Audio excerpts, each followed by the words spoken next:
Bienvenidos, queridos amigos, una vez más a profundizar en nuestra fe católica en esta serie que estamos dedicando este año, continuación de la del anterior, del año de la fe. La semana pasada les hablé sobre la virtud de la esperanza, precisamente porque es la virtud que se desprende inmediatamente de la fe. Y les dije que la virtud de la esperanza depende sobre todo de que nosotros creamos en aquel que merece nuestra confianza, en Jesucristo nuestro Señor. Sé de quién me he fiado. La virtud de la esperanza nos hace más fácil el camino hasta que llegue ese momento final en que podremos disfrutar de todo lo que el Señor nos ha prometido. Pero, ¿qué es lo que nos ha prometido? La semana pasada hablamos ya de un aspecto de la promesa, del aspecto quizá más importante, o por lo menos que le han dado más importancia, y efectivamente la tiene. Me refiero a la esperanza en la vida eterna, previo el juicio y después, en función de las obras que uno haya hecho y de cómo esté en el momento de la muerte, el premio, el castigo o el purgatorio. Pero no es el único motivo de esperanza. Hay otros dos más extraordinarios, consoladores, que son verdaderamente para nosotros una fuente de alegría y que son los que voy a afrontar en este capítulo. Me refiero a la misericordia de Dios y al alivio, al apoyo que el Señor ha ofrecido y que da a aquellos que se lo piden, a aquellos que se acercan a Él para recibirlo. Vamos ahora con el tema de la misericordia de Dios. Un elemento tan importante que se convierte en una faceta del propio Cristo, del propio Dios. Cristo es la infinita y divina misericordia, y esto no es algo que los teólogos, reflexionando sobre el comportamiento de nuestro Señor, o sobre sus palabras, o sobre sus propias promesas, hayan podido deducir, que por supuesto que sí, como cuando Él se compadecía de los enfermos, se compadecía de los hambrientos, cuando Él se compadecía de aquella adúltera que iba a ser apedreada, es decir, reflexionando sobre el comportamiento de Jesucristo, podemos concluir que Él es la infinita y divina misericordia. Pero es que además, en las dos apariciones más importantes del propio Señor, después de aquellas que tuvieron lugar inmediatamente a continuación de la resurrección, Jesucristo se ha presentado a sí mismo de esta manera. A Santa Margarita María de Alacoque se le presentó como el corazón de Jesús, es decir, le quiso mostrar al mundo a través de esta santa qué grande, cuán grande es su amor hacia los hombres. Y de una forma especial a Santa Faustina Kowalska se le presentó con este título, el de la divina misericordia, la infinita y divina misericordia. Quiero leer una cita de las palabras que el Señor, nuestro Señor, le dijo a Santa Faustina. La humanidad, le dice Cristo a Santa Faustina, no encontrará la paz hasta que no se vuelva con confianza hacia mi misericordia. Di a la humanidad doliente que se refugie en mi corazón misericordioso y yo la inundaré de paz. Pero nos encontramos aquí con el primer problema en nuestra época. Pero ¿de verdad la gente quiere misericordia? Yo creo que no. Yo creo que en la época de Santa Faustina o de Santa Margarita María, o por supuesto en el resto de los siglos que ha vivido la Iglesia desde el nacimiento de nuestro Señor Jesucristo, la gente sí que quería misericordia, pero en nuestra época la gente no quiere misericordia, porque la misericordia implica un concepto básico y previo. La misericordia implica el concepto de pecado, es decir, yo pido misericordia porque estoy reconociendo que me he equivocado, que he hecho algo mal. Y hoy el problema precisamente es que la gente no reconoce que haya hecho nada malo. Cristo es alguien que está deseando dar misericordia. Es la divina misericordia y sin embargo esta divina misericordia está en paro.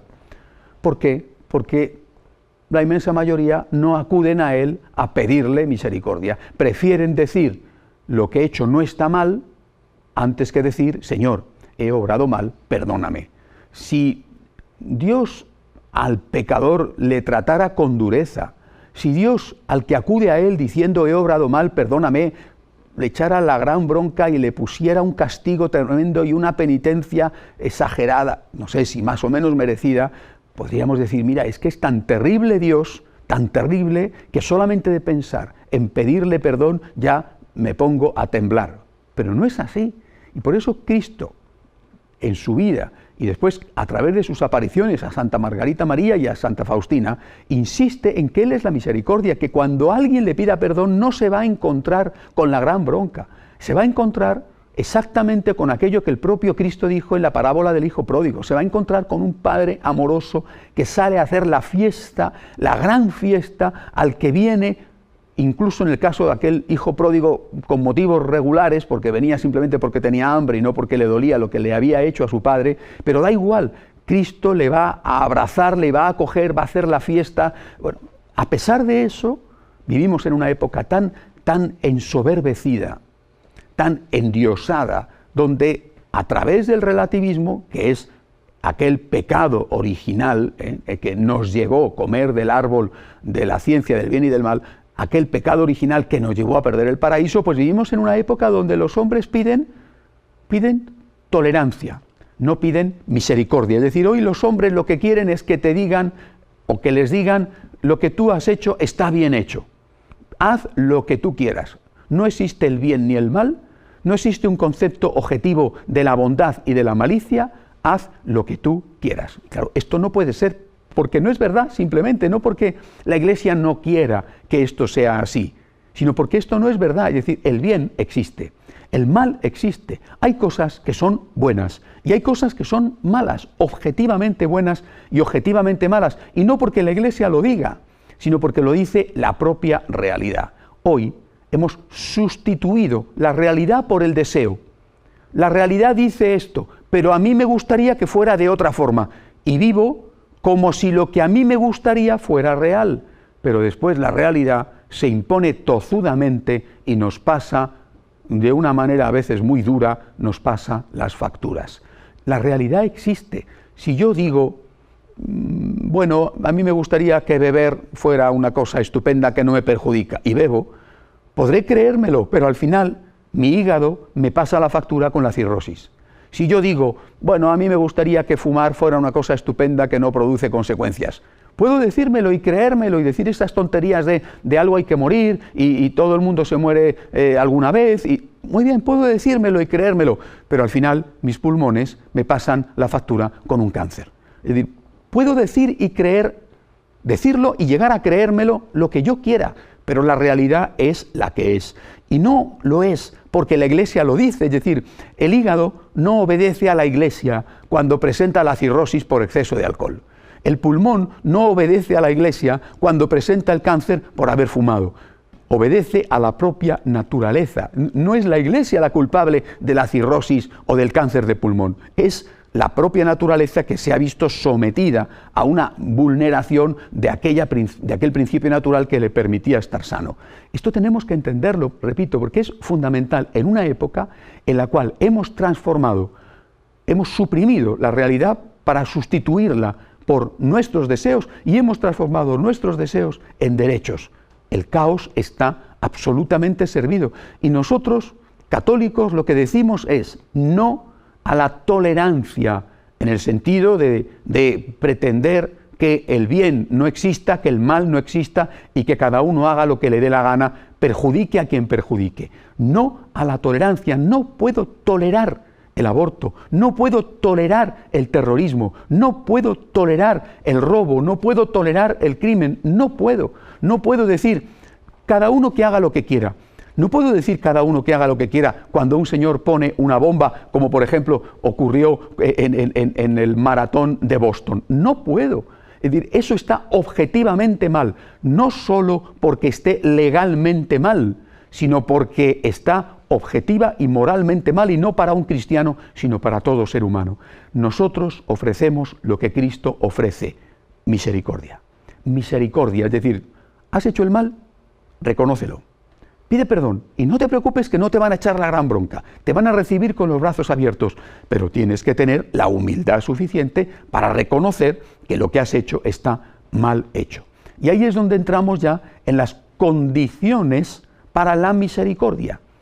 ¿Voy a recibir misericordia en cualquier caso? Hay que ver lo que ha dicho Jesucristo, lo que ha enseñado Jesucristo a propósito. Primera condición, tienes que estar arrepentido. Es decir, tienes que tener la humildad suficiente para reconocer que te has equivocado y desear no volver a repetir lo que has hecho. Y por supuesto poner los medios, por lo menos los medios normales, para que eso no se vuelva a repetir. Primera condición, por tanto, la humildad. El reconocimiento de tus pecados no es la única condición, es la primera, pero no es la única. También el Señor pone como condición para recibir su misericordia que tú seas misericordioso con el otro. Es decir, si tú eres duro, ¿cómo pides perdón? Si tú no tienes compasión, ¿cómo la pides? Si tú no tienes misericordia, ¿cómo la solicitas? Quiero leer, a propósito de esto, una cita es de un sabio obispo, San Ambrosio, obispo de Milán, que fue tan importante en la conversión de San Agustín. Al escribir sobre el pecado de Caín, San Ambrosio dice: te amonesta también el Señor a que pongas el máximo interés en perdonar a los demás cuando tú pides perdón de tus propias culpas. Con ello, tu oración se hace recomendable por tus obras. El apóstol afirma además que se ha de orar alejando primero la controversia y la ira, para que así la oración se vea acompañada de la paz del Espíritu y no se entremezcle con sentimientos ajenos a la plegaria. Si yo pido perdón, tengo que estar dispuesto a perdonar. Lo rezamos todos los días en el Padre Nuestro. Es decir, todos los días decimos: perdónanos como perdonamos. Señor, necesito misericordia. Reconozco, primer punto, que he pecado, humildad. Segundo, Señor, reconozco que si yo no perdono, no me puedes ni debes perdonar. Perdóname como perdono. La conciencia del propio pecado no solamente te abre a la misericordia de Dios, sino que te abre a la misericordia de Dios porque te abre a ti a dar misericordia al prójimo. Para esto también es realmente importante darse cuenta de que el pecado que ha hecho el otro le está haciendo al otro mucho daño. Es decir, si nosotros vemos al pecador como alguien que hace el mal y ya está, nos cuesta mucho trabajo tener misericordia con él. Pero si vemos al pecador como alguien que es culpable, pero también víctima de su propia culpa, será más fácilmente para nosotros tener misericordia hacia él. Lo dice así Chiara Lubich, la fundadora de los Focolarinos, en un precioso texto en su libro de meditaciones. Cuando se ha conocido el dolor en todos sus más atroces matices, en las congojas más diversas, y se han tendido las manos hacia Dios en muchas y desgarradoras súplicas, en invocaciones de ayuda, en callados gritos de socorro, cuando se ha bebido el fondo del cáliz y se ha ofrecido a Dios durante días y años la propia cruz, confundida con la suya, que le da un valor divino, entonces Dios tiene piedad de nosotros y nos acoge en la unión con Él. Es el momento en que, después de haber experimentado el valor único del dolor, después de haber creído en la economía de la cruz y haber visto sus efectos benéficos, Dios muestra en forma más elevada y nueva algo que aún vale más que el dolor. Es el amor a los demás en forma de misericordia, el amor que abre corazón y brazos a los miserables, a los pordioseros, a los desesperados de la vida, a los pecadores arrepentidos. La misericordia es la última expresión de la caridad, la que la completa. Dios prefiere la misericordia al sacrificio. Por tanto, primera condición, humildad. Pide perdón, reconoce que te has equivocado. No pidas tolerancia, pide misericordia. Segunda condición, da esa misericordia tú también al otro. Y dala precisamente porque tú sabes lo que es sufrir. Tú sabes cuáles son las consecuencias del pecado, del dolor para ti. Ten misericordia con el otro, si te pide misericordia, o al menos que salga ya de tu corazón, porque ese, aunque sea culpable, está sufriendo. Y hay una tercera condición. Tienes que ser capaz, de alguna manera por lo menos, de perdonarte a ti mismo. Es decir, tienes que ser capaz de pasar la página de tu vida.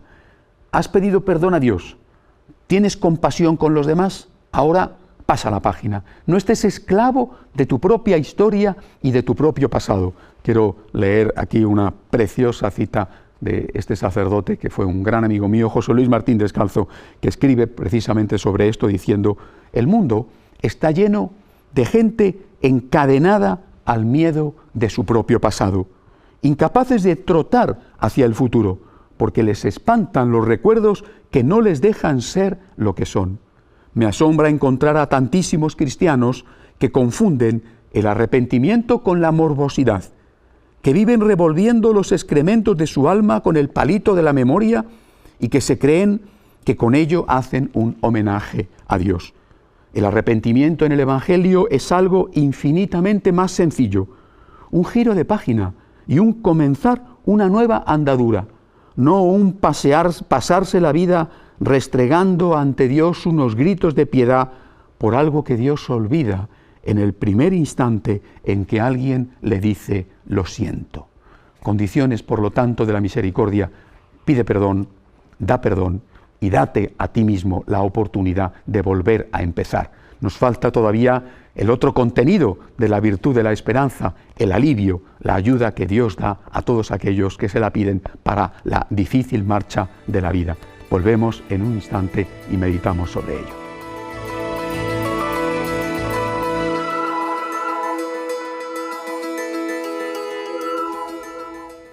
Qué suerte tenemos de ser católicos. Qué suerte tan grande. Qué suerte tan grande de pertenecer a una religión que nos enseña la verdad plena, sin concesiones, sin trampas, sin rebajas, pero que nos enseña también que Dios es la infinita misericordia. Qué suerte tenemos. Qué religión tan bella esta, donde Dios se muestra tal y como es, pero a la vez se muestra tal y como es en ese otro sentido. No solamente Dios es la verdad, sino que también es la misericordia. ¡Qué suerte tan grande! ¡Qué suerte tan grande pertenecer a una religión en la que tenemos la certeza, la seguridad de que hay vida eterna porque Cristo resucitó, pero que esa certeza y esa seguridad nos viene dada debido a que la resurrección de Cristo es accesible a nosotros, ir al cielo es accesible a nosotros gracias a su divina misericordia. Ahora bien, ni el cielo ni la misericordia son los únicos contenidos de la promesa, es decir, los únicos contenidos de la virtud de la esperanza. Hay otro contenido importantísimo y además es un contenido en el que, como muchas veces no pensamos en él, o pensamos en él de forma equivocada, no lo disfrutamos como debe de ser. Me refiero a las palabras de Jesús cuando dice: venid a mí los que estáis cansados y agobiados, y yo os aliviaré. Esto es una promesa. No es la promesa de la misericordia, te voy a perdonar los pecados. No es la promesa de la vida eterna, si mueres en gracia de Dios te voy a llevar conmigo al cielo, aunque sea previo paso por el purgatorio. Es una promesa que hace referencia a esta vida. No solo, también la de la misericordia, a esta vida en el sentido del arrepentimiento y el perdón, relacionado con la vida eterna, sino a esta vida en el sentido de nuestra larga, a veces corta, pero siempre dura y dificultosa marcha por los caminos de la vida. Cualquiera de nosotros tiene problemas. Cualquiera de nosotros, todos nosotros, pasamos por momentos de angustia, de dificultad, por momentos en los cuales tenemos dudas de fe, en los cuales no sabemos por qué Dios permite esto. Cualquiera de nosotros, y no solamente, por supuesto, de los cristianos, cualquiera de nosotros está necesitado infinidad de veces en la vida de una mano amiga que le levante, de una mano amiga que le ayude. Pues bien, para nosotros, aunque gracias a Dios tenemos también otras manos amigas, la primera de ellas es la del propio Dios. Tenemos que meditar una y otra vez sobre esta bellísima frase: venid a mí los que estáis cansados y agobiados, y yo os aliviaré. Porque es verdad, es una promesa de Cristo. Repito lo que ya he dicho con San Pablo: yo sé de quién me he fiado. Y además es una promesa del Señor que cumple siempre, y hemos experimentado que la cumple siempre. Eso sí, lo mismo que hablaba de la misericordia, aquí hay que poner, no digo condiciones, pero al menos sí matices. El Señor no dice, hay que tenerlo muy claro, no dice: venid a mí los que estáis cansados y agobiados, que yo os quitaré el problema. No dice eso. Y eso es lo que mucha gente piensa. Y cuando creen eso, después se sienten defraudados y viene la crisis de fe. Y dice, pero ¿por qué tienes crisis de fe con respecto a la promesa de Dios si has estado esperando algo que Dios no ha prometido? ¿Qué es exactamente lo que Él ha prometido? Lo que Él ha prometido lo cumple, pero lo que no ha prometido no lo va a cumplir. Por tanto, no te sientas defraudado por Cristo porque no te da lo que no ha prometido que te iba a dar. ¿Qué te ha prometido? Alivio. Venid a mí los que estáis cansados y agobiados, que yo os aliviaré. Esto es lo que ha prometido. Esto lo da. El alivio lo da. No ha dicho que yo os quitaré los problemas y que todo aquel que me rece, yo voy a hacer un milagro e inmediatamente se va a curar, le va a venir el trabajo, va a resucitar el muerto. Esto no lo ha prometido. Y repito, nosotros, por nuestra deformación y nuestro egoísmo, ponemos en boca de Cristo cosas que Él no ha dicho y luego nos enfadamos con Él. Pero, hombre, si no te ha prometido que te va a resolver todos los problemas que tenga, ¿por qué te enfadas con Él? Enfádate, si hubiera caso, porque no te da lo que sí te ha prometido, la vida eterna, si mueres en gracia de Dios, la misericordia cada vez que pides perdón y perdonas a tus enemigos, y si no te da el alivio que te ha prometido cuando estás sufriendo. Pero el alivio, repito, todos nosotros lo hemos experimentado y lo experimentamos cuando nos acercamos a Él. Ahora, ese alivio implica cargar con una parte de la cruz. Él pone su hombro junto al nuestro. Nuestra cruz ahora la vamos a llevar compartida, Él y nosotros. Pero una parte sigue estando en nuestras espaldas. No estamos solos, pero estamos. Él está con nosotros, pero Él no lleva todo el peso. Naturalmente que los milagros existen y que hay veces en que nuestro Señor nos quita completamente el problema. Por supuesto que sí. Pero la vida no puede estar hecha a base de milagros. Cristo no ha querido resolver todos los problemas a base de milagros. Tenemos que recordar aquellas 3 tentaciones que Él experimentó en el desierto, cuando, entre otras cosas, el demonio le dice, si eres el Hijo de Dios, haz que estas piedras se conviertan en panes. O sea, soluciona el hambre del mundo a base de milagros. Si cada piedra se convierte en un pan, oye, o en un pan, o en un filete de ternera, o en un estupendo salmón que sale de los mares, hemos acabado con el problema del hambre a base de milagros y nadie tiene que trabajar. Y el Señor contesta, oiga, no solo de pan vive el hombre, sino de toda palabra que sale de la boca de Dios. Yo no he venido para que los hombres vivan sin trabajar y para hacer de los hombres unos perezosos. He venido para enseñarles, con la ayuda de Dios, cómo tienen que trabajar y ganarse el pan, y para darle la fuerza para que lo hagan con la palabra. Es decir, el Señor ha querido poner su hombro junto al nuestro para aliviar nuestra cruz, pero no ha querido quitarnos la cruz, porque en ese caso nos habría convertido en unos perezosos. Este es un tema que merece la pena profundizar muchísimo más en él, porque además, cuando el Señor dice que Él ha transformado esa cruz en su cruz, nos está diciendo que hay una presencia suya maravillosa y misteriosa en el dolor, una vez que nosotros le hemos pedido esa ayuda. Alivio. Él pone su espalda junto a la nuestra para que la cruz caiga en los dos, para ser nuestro compañero de camino, pero no para quitarnos los problemas y que podamos vivir como en el paraíso, porque todavía no ha llegado la hora de volver al paraíso. ¿Y qué sucede cuando esto no lo aceptamos? Porque a veces pasa, ¿verdad? Es decir, yo conozco gente que quizá porque no tenía formación suficiente, por lo que sea, no han aceptado la ayuda de Dios y han dicho, o me lo quitas todo o nada, o haces el milagro o me voy, o me resuelves el problema o pierdo la fe. No sé si la fe se puede perder así de fácilmente, pero bueno, al menos me enfado contigo y vivo de espaldas a ti. Conozco mucha gente así. Bueno, ¿y qué sucede cuando esto pasa? Pues que tú te quedas solo. Es decir, cuando uno se enfada con Dios porque Dios no le ha resuelto el problema que él tiene, es que entonces no es que se te van a resolver los problemas por haberte enfadado con Dios, sino que los problemas siguen ahí y además estás tú solo para afrontar esos problemas. Yo creo que esto es de un elemental sentido común y hay que decirlo, y hay que decírselo también, por supuesto, con un enorme cariño, con delicadeza y en el momento oportuno, hay que decírselo también a esas personas que están sufriendo y que están enrabietadas con Dios, que están enfadadas con Dios y que dicen que ya no tienen fe y que se han alejado para siempre porque Dios no les ha resuelto el problema tal y como ellos querían que Dios se lo resolviera. Hay que decirles, oye, pero ¿no te das cuenta de que esta actitud tuya, que podrá estar de alguna manera, ¿verdad?, un poco compadecida debido al dolor que estás pasando, ¿no te das cuenta de que es una actitud infantil? Es decir, si tú te alejas de Dios porque dices que Dios te ha fallado, que Dios te ha defraudado y decepcionado, porque le habías suplicado un milagro y no te lo ha dado, si tú te alejas de Dios, ¿es que va a resucitar el muerto?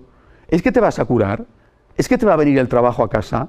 Si tú te alejas de Dios porque piensas que Dios te ha defraudado, cosa que no es verdad, porque Él no te había prometido que te iba a hacer dar todos los milagros que tú le pidieras, y tú te alejas de Dios, te quedas mucho más solo. Así que escuchemos bien su promesa, maravillosa promesa. Venid a mí todos los que estáis cansados y agobiados, y yo os aliviaré. No despreciemos esta ayuda. Acudamos a Él, sobre todo a la Eucaristía. Acudamos a Él para que comparta nuestra cruz, para que haga suya nuestra cruz, porque con Él podemos, y en cambio a solas es cuando no podemos, y entonces la cruz nos aplasta, rompe nuestras espaldas. Qué suerte tenemos de ser católicos. Tenemos fe y sabemos la plenitud de la verdad revelada en Cristo, pero tenemos esperanza, creemos en la vida eterna y no tenemos miedo al juicio porque confiamos en su infinita misericordia. Y además sabemos que Cristo nos acompaña todos los momentos de la vida, en lo bueno y en lo malo. Él es siempre el que nos levanta. Hasta la semana que viene, si Dios quiere.